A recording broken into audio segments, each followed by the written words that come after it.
अस्सलाम वालेकुम। अब हम बच्चों फर्स्ट डे का नेक्स्ट टॉपिक आज देखेंगे। टॉपिक क्या है? स्टैंडर्ड हाइड्रोजन इलेक्ट्रोड हमने पढ़ना है। तो आज हम ये भी देखेंगे कि इस रेफरेंस इलेक्ट्रोड के साथ हम किसी भी और हाफ सेल को कनेक्ट करेंगे और किसी भी एटम का जो है वो रिडक्शन पोटेंशियल फाइंड कर सकते हैं। ठीक है, तो चलो सबसे पहले स्टैंडर्ड हाइड्रोजन इलेक्ट्रोड के बारे में डिटेल में पढ़ लेते हैं, फिर उसके बाद इसको जो है वो कनेक्ट करेंगे किसी और हाफ सेल से और एक कंप्लीट सेल बनाएंगे और फिर उसका रिडक्शन पोटेंशियल फाइंड करेंगे। क्लियर? तो सबसे पहले ये जो स्टैंडर्ड हाइड्रोजन इलेक्ट्रोड है जिसको SHE से रिप्रेजेंट करते हैं, S का मतलब है स्टैंडर्ड, H का मतलब है हाइड्रोजन और E का मतलब है इलेक्ट्रोड। क्लियर? हाफ सेल है ये कंप्लीट सेल नहीं बच्चे होता। ठीक है, और इसको हम रेफरेंस इलेक्ट्रोड बोलते हैं। ये मैंने सेल बनाया हुआ है। अब इसके साथ ना मैंने ये एरोज बनाया हुआ है। अब ये एरोज में क्या क्या चीज़ें हैं? सबसे पहले ये जो बीकर है, इस बीकर में हमने जो है वो एसिड का 1 मोल जो है वो सोल्यूशन लेना है। ठीक है, कोई भी एसिड आप ले लो, सल्फ्यूरिक एसिड ले लो, HCl ले लो। आपने एसिड का यानी H पॉजिटिव आयन का कितना मोलर सॉल्यूशन लेना है? 1 मोल पर DM3। क्लियर? क्लियर? बाद ये एक इनलेट है। इस इनलेट के जरिए हमने इसमें जो है वो हाइड्रोजन गैस को इंट्रोड्यूस करवाना है। हाइड्रोजन गैस को क्या करना है? हमने सप्लाई करना है। और किस प्रेशर पर? At 1 atm pressure. क्लियर? तो अभी तक हमने क्या कहा? हमने जो है वो इसमें दो चीज़ें अभी तक ऐड की हैं। एक हमने सोल्यूशन में एसिड ऐड किया है यानी H पॉजिटिव आयन ऐड किए हैं और वो सोल्यूशन कितना होना चाहिए? 1 मोल पर DM3। क्लियर? और ये जो इनलेट है, इस इनलेट से यहाँ से हमने इसमें जो है वो हाइड्रोजन गैस पास की है 1 atm प्रेशर पे। क्लियर है? अब इसके अंदर बच्चों ये जो रॉड है ये रेड कलर का, इस रॉड को हम बोलते हैं ये है प्लाटिनम वायर। ठीक है, प्लाटिनम वायर। ठीक है, ये प्लाटिनम की वायर है जो इस स्ट्रक्चर के अंदर हमने इसको रखा हुआ है। क्लियर हो गया?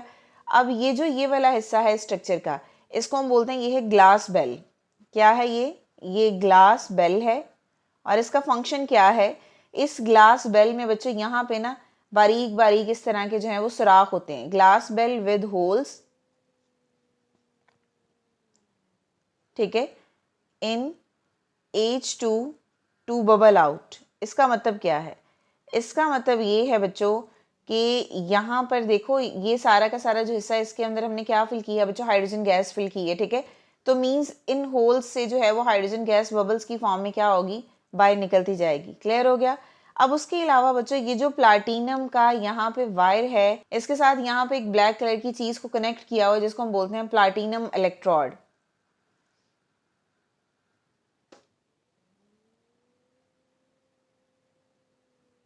ठीक है, अब सबसे पहले बच्चों होता बेसिकली क्या है? अब ये देखो ये जो सोल्यूशन है ऑब्वियस सी बात है इसमें हमारे पास जो है वो H पॉजिटिव आयन प्रेजेंट है। क्लियर हो गया? क्लियर?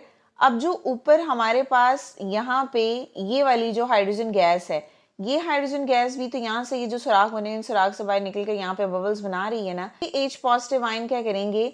यहाँ से जो है वो इलेक्ट्रॉन लेंगे। क्लियर? इस रॉड पे क्या होंगे? इलेक्ट्रॉन लेंगे और इलेक्ट्रॉन लेने के बाद ये खुद किस में कन्वर्ट होते जाएंगे बच्चों? हाइड्रोजन गैस में कन्वर्ट होते जाएंगे। अब क्योंकि सोल्यूशन में बहुत ज़्यादा H पॉजिटिव आयन है, प्लाटिनम वायर है, यहाँ पे इलेक्ट्रॉन ऑलरेडी प्रेजेंट है, ये इलेक्ट्रॉन यहाँ से लेने के बाद जो है वो क्या बनाते जाएंगे? हाइड्रोजन गैस बनाते जाएंगे। क्लियर? तो यहाँ पे हमारे पास रिएक्शन बेसिकली क्या होगा कि हमारे पास जो है वो H पॉजिटिव आयन है, ये इलेक्ट्रॉन लेंगे और इलेक्ट्रॉन लेने के बाद ये कन्वर्ट किस में होते जाएंगे बच्चों? हाइड्रोजन गैस में कन्वर्ट होते जाएंगे। और यहाँ पे जिसका इलेक्ट्रोड पोटेंशियल की वैल्यू आएगी, अब क्योंकि अगर हम यहाँ पे देखें तो प्रेशर क्या है? स्टैंडर्ड है। ठीक है, वॉल्यूम हमने कितना लिया? 1 मोल पर DM3 लिया है। तो जो इलेक्ट्रोड पोटेंशियल होगा वो भी क्या होगा बच्चों? स्टैंडर्ड होगा। E0 से इसको रिप्रेजेंट करेंगे। अब क्योंकि ये रेफरेंस इलेक्ट्रोड है तो इसका जो स्टैंडर्ड इलेक्ट्रोड पोटेंशियल निकलेगा वो निकलेगा 0.0 वोल्ट और उसको हम वोल्ट में मेजर करते हैं। क्लियर हो गया? अब तो यहाँ पे बेसिकली क्या होगा कि ये जो हाइड्रोजन आयन सोल्यूशन में प्रेजेंट है, यहाँ से इलेक्ट्रॉन लेने के बाद ये क्या बना देंगे? गैस की फॉर्म में बन जाएंगे। अब क्योंकि ये गैस है और ये इलेक्ट्रोड है और ये जो प्लाटिनम है ये इनर्ट है, तो ये हाइड्रोजन गैस जो है वो इसके ऊपर डिपॉजिट नहीं होगी, बल्कि हाइड्रोजन गैस क्या होगी? इस सोल्यूशन में जो है वो मूव करेगी। हमने पहले भी बताया था कि अगर मेटल इलेक्ट्रॉन एक्सेप्ट करेगी तो मेटल उस इलेक्ट्रोड के ऊपर डिपॉजिट हो जाएगी, बट अगर कोई गैस होगी और वो इलेक्ट्रॉन यहाँ से एक्सेप्ट करेगी तो वो इलेक्ट्रॉन एक्सेप्ट करने के बाद गैस में कन्वर्ट हो जाएगी और वो गैस उस सोल्यूशन में ही मूव करती रहेगी, उसके ऊपर डिपॉजिट नहीं होगी। क्लियर? अब ये जो प्लाटिनम इलेक्ट्रोड है बच्चों, ये वाला ये ब्लैक कलर का, इसका फंक्शन क्या है? Platinum electrode is a finally divided platinum, यानी इसके ऊपर जो है ना पाउडर जो है वो प्लाटिनम का सेपरेट किया गया है। अब इसका फंक्शन क्या है, allows contact of hydrogen gas, ठीक है, and H positive ion in the solution. यानी ये वो पॉइंट है जिसमें क्या होगा कि हाइड्रोजन गैस और H पॉजिटिव आयन का क्या होगा, कॉन्टेक्ट होगा सोल्यूशन में, बिकॉज ऑब्वियस ही बात है सोल्यूशन में H पॉजिटिव आयन भी प्रेजेंट है और वो H पॉजिटिव आयन क्या करेंगे, यहाँ से इलेक्ट्रॉन लेने के बाद हाइड्रोजन गैस बनाते जाएंगे। तो अब दोनों चीजें सोल्यूशन में प्रेजेंट होंगी ना, तो ये जो प्लैटिनम इलेक्ट्रोड है ये क्या करेगा, ये अलाउ करता है हाइड्रोजन गैस और H पॉजिटिव आयन का जो सोल्यूशन में प्रेजेंट है उनके दरमियान में कॉन्टेक्ट हो। क्लियर। सो अब क्या होगा कि जब दोनों की बच्चे अमाउंट बराबर हो जाएगी तब इक्विलिब्रियम एस्टेब्लिश हो जाएगा, ठीक है। Equilibrium between the H positive ion and H2 gas is establish quickly. Clear हो गया। अब हमने यहाँ पे स्टैंडर्ड हाइड्रोजन इलेक्ट्रोड से जो है वो स्टैंडर्ड इलेक्ट्रोड पोटेंशियल जो है वो फाइंड कर लिया, जिसको हमने बोला कि रेफरेंस इलेक्ट्रोड है। क्लियर। तो प्लैटिनम इलेक्ट्रोड क्या करेगा, it means that standard electrode potential value for all the half cells are measured relative to this electrode. अब ये जो प्लैटिनम इलेक्ट्रोड है ये बच्चों इनर्ट है, मींस रिएक्टिव नहीं है, कि यहाँ पे जो वैल्यू हमारे पास आएगी इलेक्ट्रोड पोटेंशियल की, इस इलेक्ट्रोड पोटेंशियल की वैल्यू को हम कंपेयर करेंगे किसी भी हाफ सेल से जिसको हम मेजर करना चाह रहे हैं, ठीक है। फिर कंपेयर के बाद हम जो है वो उसका इलेक्ट्रोड पोटेंशियल भी फाइंड कर सकते हैं। तो स्टैंडर्ड इलेक्ट्रोड पोटेंशियल यानी E nought value for all the half cells are measured relative to this electrode, मतलब रिलेटिव का मतलब है कंपेयर टू दिस इलेक्ट्रोड। आपके पास फॉर एग्जांपल बच्चों ये हमारे पास एक स्टैंडर्ड हाइड्रोजन इलेक्ट्रोड है, इसको हमने बोल दिया ये हाफ सेल है। क्लियर है। फिर यहाँ पे एक और हमने हाफ सेल लगा दी जिसका हमने इलेक्ट्रोड पोटेंशियल फाइंड करना है। क्लियर। फिर इन दोनों को हम क्या करेंगे, कंपेयर करेंगे। ऊपर हमारे पास यहाँ पे क्या लगा हुआ, वोल्ट मीटर। वोल्ट मीटर पर यहाँ पे हमारे पास जो है वो इलेक्ट्रोड पोटेंशियल की वैल्यू आ जाएगी। फिर इस तरह हम बता सकते हैं कि इसका इलेक्ट्रोड पोटेंशियल इस सेल का कितना है by compare with this standard hydrogen electrode. Clear हो गया। बिकॉज इस केस में आपके पास हाइड्रोजन की वैल्यू तो ऑब्वियस आ गई है। इसमें हमने बोला कि हाइड्रोजन जो है वो, हाइड्रोजन का इलेक्ट्रोड पोटेंशियल कितना होगा, यहाँ पे हमने फिक्स कर दिया कि 0.0 वोल्ट है, तो ये वैल्यू तो फिक्स आ गई। तो यहाँ की वैल्यू हम क्या करेंगे, हम इसको जो है वो इससे कंपेयर करेंगे, जितनी वैल्यू आएगी वो इस वोल्ट मीटर पर बच्चों शो हो जाएगी। क्लियर। तो अब हमने बेसिकली यही करना है, हमने इस स्टैंडर्ड हाइड्रोजन इलेक्ट्रोड के साथ जो है वो हाफ सेल को कनेक्ट करना है कॉपर के और जिंक के। फिर हमने बताना है कि उनका इलेक्ट्रोड पोटेंशियल क्या आया है और उसकी क्या वैल्यू है। बच्चों देख लेते हैं कि स्टैंडर्ड इलेक्ट्रोड पोटेंशियल होता क्या है। अब जहां पे वर्ड आ जाता है ना स्टैंडर्ड का, तो स्टैंडर्ड का मतलब ये होता है कि कंडीशन स्टैंडर्ड होंगी इसमें। क्लियर। स्टैंडर्ड कंडीशंस अब कौन सी हो सकती हैं, जैसे जो कंसंट्रेशन ऑफ आयंस है वो 1 मोल पर डीएम क्यूब होगी, ठीक है।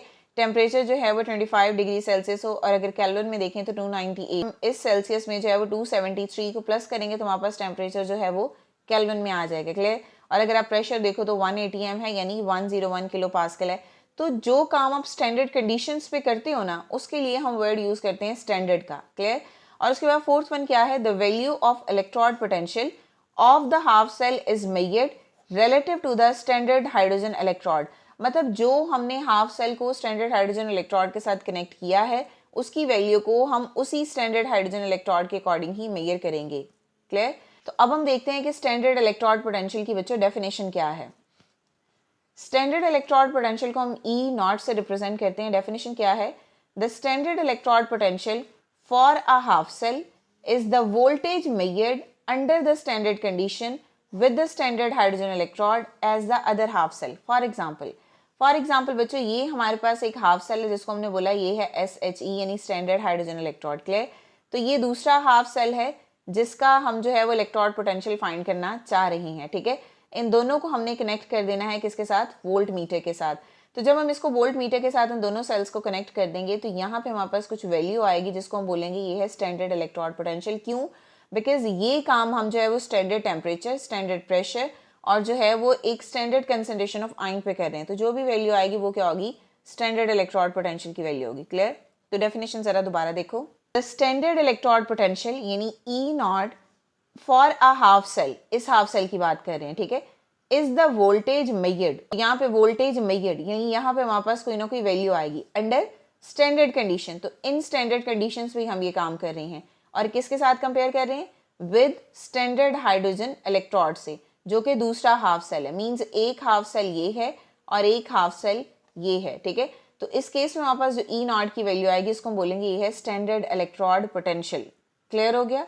So there are three main types of half cell whose E naught value can be obtained when connected to a standard hydrogen electrode. Clear? तो तीन तरह के सेल हैं जिसको जब हम जो है वो इस स्टैंडर्ड हाइड्रोजन इलेक्ट्रोड के साथ कनेक्ट करेंगे तो हम ई नॉट की वैल्यू फाइंड कर सकते हैं। वो कौन कौन से हैं? उस हाफ सेल में मेटल हो और मेटल के आइंस हो, यानी कॉपर 2 पॉजिटिव या कॉपर हो, क्लियर। नॉन मेटल हो और नॉन मेटल के आइंस हो हाफ सेल में, क्लियर। जैसे फॉर एग्जांपल क्लोराइड आयन या क्लोरीन है, ठीक है। और इसमें जो है वो प्लाटिनम और कार्बन का इलेक्ट्रोड जो है वो हम यूज़ करेंगे। और तीसरा हमारे पास क्या है कि ion and ion half cell हो, यानी हमारे पास ये देखो Fe2 पॉजिटिव और Fe3 पॉजिटिव हो, और इसमें भी हम जो है वो प्लाटिनम एंड कार्बन के इलेक्ट्रोड को जो है वो यूज़ करेंगे। तो ये 3 तरह के सेल्स हैं। जब हम इन 3 तरह के सेल्स को 1 बाय 1 करके जो है वो स्टैंडर्ड हाइड्रोजन इलेक्ट्रोड के साथ कनेक्ट करेंगे तो वहाँ पे हम जो है वो ई नॉट की वैल्यू को फाइंड कर सकते हैं। मीन्स हम स्टैंडर्ड इलेक्ट्रोड पोटेंशियल फाइंड कर सकते हैं, क्लियर। अब हम वही काम करेंगे बच्चों, हम स्टैंडर्ड हाइड्रोजन इलेक्ट्रोड के साथ कनेक्ट करेंगे किसी और हाफ सेल को, और फिर हम उसका जो है वो इलेक्ट्रोड पोटेंशियल फाइंड करेंगे, ठीक है। अगर तो हम अंडर स्टैंडर्ड कंडीशन काम कर रहे हैं तो जो भी इलेक्ट्रोड पोटेंशियल होगा उसको हम बोलेंगे कि वो है स्टैंडर्ड इलेक्ट्रोड पोटेंशियल। तो ये हमारे पास बच्चों सेल है, इसमें जो ये वाला सेल है इसको हम बोलते हैं, ये हाफ सेल है, ठीक है, हाफ सेल है। और ये कौन सा है? ये है स्टैंडर्ड हाइड्रोजन इलेक्ट्रोड, क्लियर। और ये हमारे पास दूसरा हाफ सेल है जिसका हमने स्टैंडर्ड इलेक्ट्रोड पोटेंशियल फाइंड करना है, क्लियर हो गया? ओके। अभी हमने पढ़ा कि जो स्टैंडर्ड हाइड्रोजन इलेक्ट्रोड है इस हिस्से में हम इसमें क्या पास करवाएंगे? H2 गैस पास करवाएंगे एट 1 atm प्रेशर, क्लियर। और उसके बाद हमने क्या कहा कि इसके अंदर जो है वो हम H पॉजिटिव आयन यानी एसिड ऐड करवाएंगे और उसका सोल्यूशन कितना होगा? 1 मोल पर dm³, क्लियर। और यहाँ पे ये जो हमारे पास है इसको हमने बोला था ये है प्लाटिनम इलेक्ट्रोड, ठीक है। तो डिटेल में हम इसको सारा जो है पीछे पढ़ चुके हैं, उसका फंक्शन जो है वो भी पढ़ चुके हैं, क्लियर है। इसको हम बोलते हैं सॉल्ट ब्रिज। ये दोनों तरफ में आयंस की कंसंट्रेशन को जो है वो मॉडरेट करता है, क्लियर। हमारे पास एक और हाफ सेल है बच्चों। इस हाफ सेल में ये हमारे पास एक कॉपर का रॉड, और अंदर हमने यहाँ पे क्या लिए हुए हैं बच्चों? कॉपर आयंस हैं, ठीक है। कितना सोल्यूशन है? 1 मोल पर dm³, क्लियर। और ये कॉपर का रॉड है, तो यहाँ पे लिख देते हैं ये क्या है? ये है कॉपर रॉड, क्लियर। अब यहाँ पे ये हमारे पास क्या है? Volt meter. तो ये भी हमने स्ट्रक्चर बना लिया है, क्लियर हो गया। अच्छा, अभी ये तो स्टैंडर्ड हाइड्रोजन इलेक्ट्रोड है ही है। इस केस में हमें पता है कि जो इसका इलेक्ट्रोड पोटेंशियल है वो 0.00 है, जो कि स्टैंडर्डाइज्ड है, क्लियर हो गया। तो आपको याद हो तो इससे पहले लेक्चर में हमने पढ़ा हुआ है कि कॉपर में ऑक्सीडेशन एंड रिडक्शन दोनों चीज़ें होती हैं, बट कॉपर जो है वो कौन सा प्रोसीजर ज़्यादा फेवरेबली करता है? वो हमने पढ़ा था कि कॉपर रिड्यूस होना पसंद करता है। हम इस हाफ सेल को समझते हैं, ठीक है। अब फॉर एग्जाम्पल यहाँ पे ये देखो इलेक्ट्रोड है, क्लियर हो गया। यहाँ पे ये हमारे पास कॉपर का इलेक्ट्रोड है, और हमने पढ़ा हुआ है कि जो कॉपर है उसको रिड्यूस होना पसंद है एज कम्पेयर टू ऑक्सीडाइज होना, क्लियर है। ये जो कॉपर है उसको रिड्यूस होना पसंद है एज कम्पेयर टू ऑक्सीडाइज होना। अब क्योंकि इस सोल्यूशन में जो है वो कॉपर आयन प्रेजेंट है, कॉपर आयंस क्या करेंगे? इस रॉड के ऊपर जो इलेक्ट्रॉन्स हैं यहाँ से ये इलेक्ट्रॉन लेंगे, और इलेक्ट्रॉन लेने के बाद इसी रॉड के ऊपर जो है वो बच्चों क्या होते जाएंगे? डिपॉजिट होते जाएंगे, ऐसे होता जाएगा, ठीक है। अब ये जो ये हमारे पास ग्रीन कलर का ये क्या है? बेसिकली कॉपर एटम है जो कि डिपॉजिट हो गया है इसके ऊपर। इस सोल्यूशन के अंदर प्रेजेंट है कॉपर आयन, ठीक है। कॉपर आयन क्या करेंगे? इस कॉपर इलेक्ट्रोड से इलेक्ट्रॉन लेंगे, ठीक है, और उसके बाद इसी के ऊपर क्या होते जाएंगे? डिपॉजिट होते जाएंगे, क्लियर। तो जब ये इसके ऊपर डिपॉजिट होते जाएंगे तो इट मीन्स दैट हमारे पास सोल्यूशन में कॉपर खत्म होता जाएगा। सोल्यूशन में हमारे पास नेगेटिव आयन बढ़ते जाएंगे ना, जो भी हम पीछे पढ़ के आए हैं, ठीक है। जब सोल्यूशन में नेगेटिव आयन होते जाएंगे इस रॉड के ऊपर जो है इलेक्ट्रॉन निकलते जाएंगे, क्योंकि कॉपर इस रॉड से इलेक्ट्रॉन लेता जा रहा है, इलेक्ट्रॉन को एक्सेप्ट करता जा रहा है, खुद रिड्यूस होता जा रहा है और कॉपर के एटम में कन्वर्ट होता जा रहा है, ठीक है। तो इट मीन्स दैट इस पे चार्ज क्या होगा? पॉजिटिव हो जाएगा, क्लियर हो गया, ठीक है। तो अब अगर इस पे चार्ज पॉजिटिव है, क्लियर। अब दूसरा इधर आ जाओ। अब सेकंड में क्या होगा बच्चों? यहाँ पे सोल्यूशन में हमारे पास क्या क्या चीजें प्रेजेंट है? यहाँ पे हमारे पास H पॉजिटिव आयन भी प्रेजेंट है, क्लियर। और दूसरा हमारे पास H2 गैस भी प्रेजेंट है, क्लियर। अगर आपको याद हो हमने बोला है ये है प्लाटिनम रॉड। हाइड्रोजन गैस क्या करेगी? अपने अंदर से बच्चों इलेक्ट्रॉन निकालेगी, और इलेक्ट्रॉन निकालने के बाद खुद किस में कन्वर्ट होती जाएगी? आयंस में कन्वर्ट होती जाएगी, क्लियर। अब यहाँ पे ये जो रॉड है इसका मतलब है कि यहाँ पे क्या होंगे बच्चों? इलेक्ट्रॉन जो है वो ज्यादा हो जाएंगे, क्लियर। और ये इलेक्ट्रॉन जो है वो फिर माइग्रेट करेंगे, और माइग्रेट करेंगे किसकी तरफ चले जाएंगे? इस कॉपर इलेक्ट्रोड पे चले जाएंगे।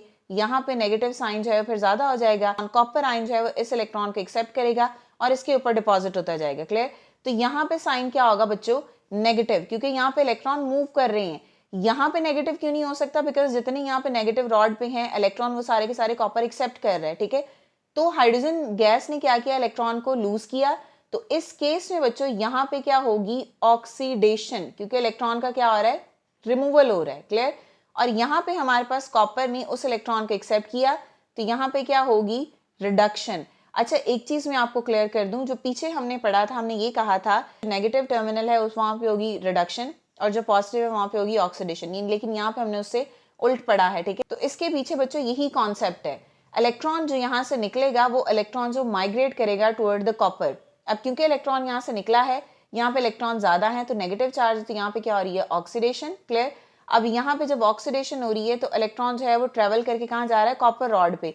कॉपर रॉड पे जो इलेक्ट्रॉन है, कॉपर आयन उसको एक्सेप्ट करेगा और उसी कॉपर के ऊपर डिपॉजिट हो जाएगी, यानी अंदर इलेक्ट्रॉन क्या हो रहे हैं, कमी हो रही है, और कॉपर के यहाँ पे क्या हो रही है, कॉपर की रिडक्शन हो रही है। ठीक है, तो इस प्रोसीजर को हम क्या बोलेंगे, रिडक्शन।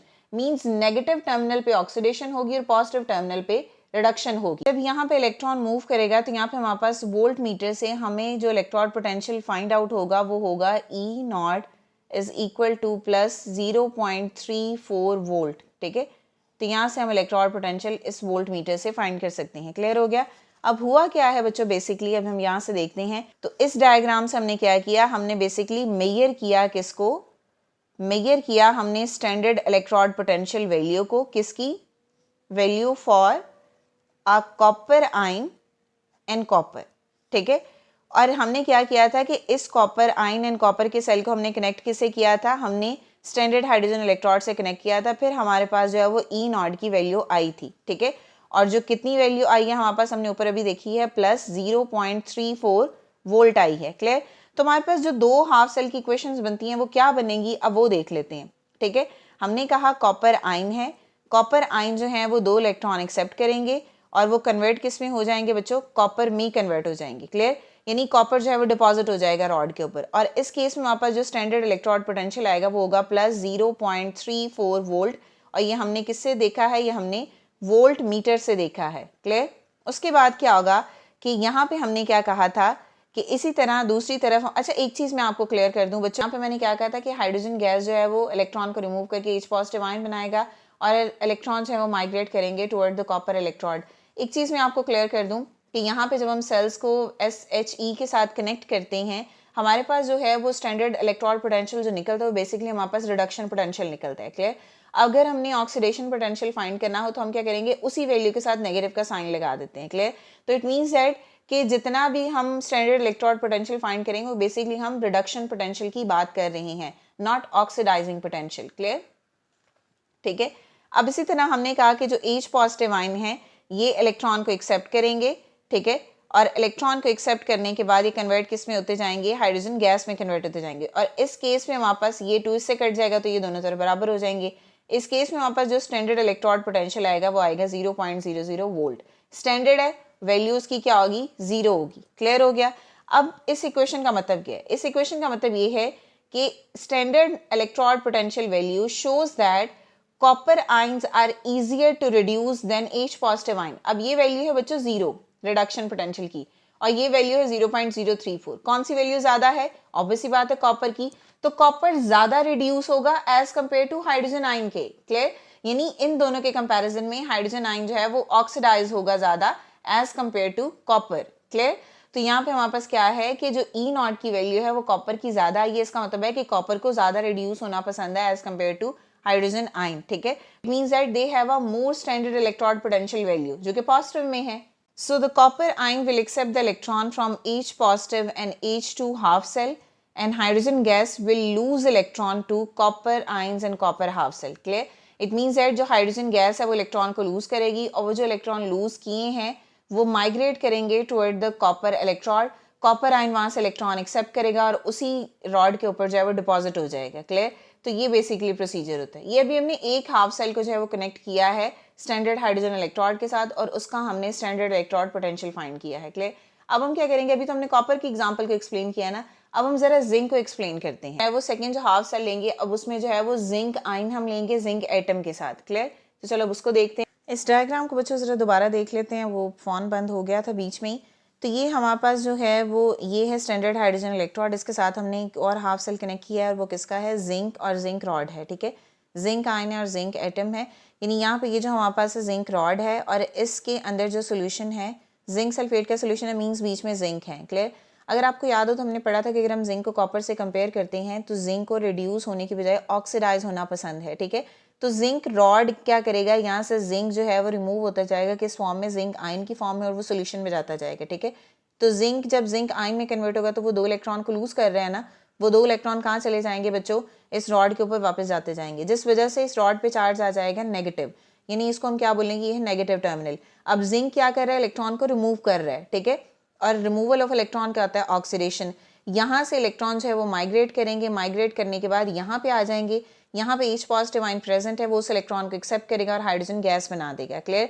अब यहाँ पे ये जो हिस्सा है, यहाँ पे ये जो हाइड्रोजन गैस बन रही है, तो ऑब्वियस सी बात है यहाँ पे जो इलेक्ट्रॉन आ रहे हैं वो यूज हो रहे हैं, तो जब इलेक्ट्रॉन यूज हो रहे हैं तो इलेक्ट्रॉन कम होंगे, तो इसलिए यहाँ पे क्या हो जाएगा, पॉजिटिव टर्मिनल आ जाएगा। अब यहाँ पे हाइड्रोजन आयन क्योंकि इलेक्ट्रॉन को एक्सेप्ट कर रहे हैं तो यहाँ पे क्या होगी, रिडक्शन। अगेन अगर आप इसका कंस्ट्रक्शन देखो तो वही चीज़ है, यहाँ से हमने हाइड्रोजन गैस को पास करना है 1 ATM पे, इसके अंदर हमने सोल्यूशन लेना है एसिड का 1 मोल पर DM³ और ये प्लैटिनम इलेक्ट्रोड है। क्लियर हो गया। सॉल्ट ब्रिज का फंक्शन क्या है कि दोनों तरफ आयंस की कंसंट्रेशन को जो है वो मॉडरेट रखना होता है। तो अगर आप दोनों सेल को देखो, यहाँ पे एक चीज़ सिमिलर है कि जो नेगेटिव टर्मिनल है वहाँ पे ऑक्सीडेशन होगी और जो पॉजिटिव टर्मिनल है वहाँ पे रिडक्शन होगी। क्लियर हो गया। ठीक है, तो जिंक को जो है वो ऑक्सीडाइज होना पसंद है, इसलिए जिंक जो है वो जिंक आयन की फॉर्म में नीचे उतरता जाएगा, सोल्यूशन में आता जाएगा, और ये जो 2 इलेक्ट्रॉन रिमूव करेंगे वो वापस इसी इलेक्ट्रोड पे जाते जाएंगे, यहाँ पे नेगेटिव चार्ज ज़्यादा हो जाएगा, सोल्यूशन में पॉजिटिव आयन ज़्यादा हो जाएंगे, तो वो डबल लेयर वाला जो कॉन्सेप्ट है वो हो जाएगा। ठीक है, तो जब नेगेटिव आयन यहाँ पे रॉड पे ज़्यादा है तो इसको हम नेगेटिव टर्मिनल बोलेंगे। इलेक्ट्रॉन क्योंकि लूज हो रहा है तो इसलिए प्रोसीजर क्या होगा, ऑक्सीडेशन। इलेक्ट्रॉन माइग्रेट करेंगे toward the H positive ion. अब ये H पॉजिटिव आयन इलेक्ट्रॉन को एक्सेप्ट करेंगे, गैस बना देंगे। प्रोसीजर क्या होता है, रिडक्शन का, और फिर वहाँ पे इलेक्ट्रॉन जो है वो ऐसे ऐसे कम होते जाएंगे, इसलिए यहाँ पे इसको हम पॉजिटिव टर्मिनल से रिप्रेजेंट करेंगे। हमारे पास बच्चों जो इलेक्ट्रोड पोटेंशियल है उसकी वैल्यू आ जाएगी 0.76 और वो माइनस में है। अच्छा, एक चीज़ मैं आपको क्लियर कर दूँ कि जो हमारे पास स्टैंडर्ड इलेक्ट्रोड पोटेंशियल की वैल्यू आती है बेसिकली हमें रिडक्शन पोटेंशियल की वैल्यू दे रहा होता है। जैसे कॉपर के केस में रिडक्शन पोटेंशियल था तो उसकी वैल्यू आई वो पॉजिटिव में आई। क्लियर। अब जो जिंक है वो रिड्यूस होना उसको पसंद ही नहीं है, जिंक तो ऑक्सीडाइज होगा, तो रिडक्शन पोटेंशियल की वैल्यू को हम सिर्फ इससे फाइंड कर सकते हैं। जो ऑक्सीडेशन पोटेंशियल है हम क्या करेंगे कि वैल्यू वही होगी बट साइन जो है वो उसका नेगेटिव हो जाएगा। रिडक्शन पोटेंशियल है जिंक का, जिसका मतलब है कि जिंक को रिड्यूस होना पसंद नहीं है, तो इसीलिए वैल्यू क्या आएगी बच्चों, नेगेटिव में आएगी। क्लियर हो गया। ठीक है, तो हमारे पास क्या है, हम यहाँ पे बेसिकली हम E0 फाइंड कर रहे हैं, स्टैंडर्ड इलेक्ट्रोड पोटेंशियल फाइंड कर रहे हैं, किसका, E0 वैल्यू ऑफ हम जिंक आयन और जिंक का फाइंड कर रहे हैं। ठीक है, ठीक है, तो इस केस में हमारे पास जो voltage of zinc positive ion और जिंक मेटल का आया है ऑफ अ हाफ सेल, वो आया है बच्चों -0.76 वोल्ट। क्लियर। तो जो 2 हाफ सेल्स की इक्वेशन होंगी वो क्या होंगी, 2 हाफ इक्वेशंस लिख लेते हैं। इक्वेशंस हमारे पास क्या होंगी, इक्वेशंस आर, तो यहाँ पे क्या होगा बच्चों, जो जिंक है कि ये रिडक्शन पोटेंशियल है। ठीक है, रिडक्शन पोटेंशियल नेगेटिव आने का मकसद ये है कि जिंक को रिड्यूस होना पसंद नहीं है, जिंक को ऑक्सीडाइज होना पसंद है। क्लियर। हम जो E0 की वैल्यू निकालेंगे ना बच्चे किसी भी एटम की, वो उसका रिडक्शन पोटेंशियल होगा। क्लियर हो गया। तो जैसे जिंक है, जिंक 2 इलेक्ट्रॉन एक्सेप्ट कर रहा है तो वो कन्वर्ट किस में हो रहा है बच्चों, जिंक में कन्वर्ट हो रहा है। इस केस में हमारे पास जो E0 की वैल्यू आई है वो आई है -0.76 वोल्ट। इसका मतलब है जिंक को रिड्यूस होना पसंद नहीं है, जिंक को क्या करना पसंद है, ऑक्सीडाइज होना पसंद है, इसलिए वैल्यू यहाँ पे हमारे पास नेगेटिव आई है। क्लियर। अब हमारे पास दूसरी इक्वेशन क्या होगी कि H पॉजिटिव आयन है। क्लियर। इलेक्ट्रॉन एक्सेप्ट करेंगे तो ये क्या बनाएंगे, हाइड्रोजन गैस बनाएंगे। ठीक है, इस केस में हमारे पास जो स्टैंडर्ड इलेक्ट्रोड पोटेंशियल आएगा वो आएगा 0.00 वोल्ट। अब ये क्योंकि रेफरेंस इलेक्ट्रोड है तो इसकी वैल्यू सेम ही रहेगी। हमारे पास वैल्यू उस सेल की चेंज होगी जिसको हम जो है वो फाइंड करने के लिए इस्तेमाल कर रहे हैं बीच में। क्लियर। क्या इन्फॉर्मेशन दे रहा है, द E0 यानी standard electrode potential value shows us that zinc ions are more difficult to reduce than H positive ion। तो तभी तो वैल्यू नेगेटिव में है ना, ये पॉजिटिव में है, तो अगर इन दोनों को कंपेयर करें तो हाइड्रोजन इजीली रिड्यूस हो जाते हैं as compare to zinc. Clear. So zinc ions are less likely to gain electron than H positive ion. यही वजह है कि जिंक को ऑक्सीडाइज होना पसंद है। So zinc will lose electron to H positive and H2 half cell. Zinc के अंदर से जो है वो इलेक्ट्रॉन निकलेंगे और वो माइग्रेट करेंगे toward the standard hydrogen electrode. वहां पे हाइड्रोजन जो है वो उस इलेक्ट्रॉन को एक्सेप्ट करेंगे और कन्वर्ट हो जाएंगे H2 गैस में। Clear. And H positive ion will gain electron from zinc ion to zinc atom half cell, और वो कन्वर्ट हो जाएंगे H2 गैस में। दो सेल हमने पढ़े हैं, इससे हमें क्या इन्फॉर्मेशन मिलती है? From these two example reduction take place at positive terminal. Positive terminal पे रिडक्शन हो, तो अगर हम यहाँ पे ये वाली एग्जांपल लें, जिंक आयन और जिंक एटम, हाइड्रोजन आयन और हाइड्रोजन गैस की एग्जांपल लें, तो ये देखो रिडक्शन में क्या होगा कि इलेक्ट्रॉन ऐड होगा और वो कन्वर्ट हो जाएगा H2 गैस में, ठीक है। और जो ऑक्सीडेशन है that take place at negative terminal, ठीक है, oxidation take place at negative terminal. Example again हम जिंक और जिंक आयन के लिए, तो जिंक जो है उसको ज्यादा प्रेफर वो क्या करता है, इलेक्ट्रॉन को लूज करना, तो यहाँ पे ऑक्सीडेशन हो रही है, क्लियर।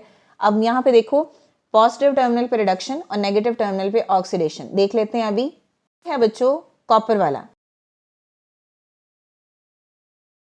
पे देखो नेगेटिव टर्मिनल पे ऑक्सीडेशन और पॉजिटिव टर्मिनल पे रिडक्शन। ये था बच्चों आज का हमारा टॉपिक। आई होप आपको क्लियर हो गया होगा। अगर स्टिल कोई भी क्वेश्चन है तो आप कमेंट कर सकते हैं। नेक्स्ट वीडियो तक के लिए अल्लाह हाफिज।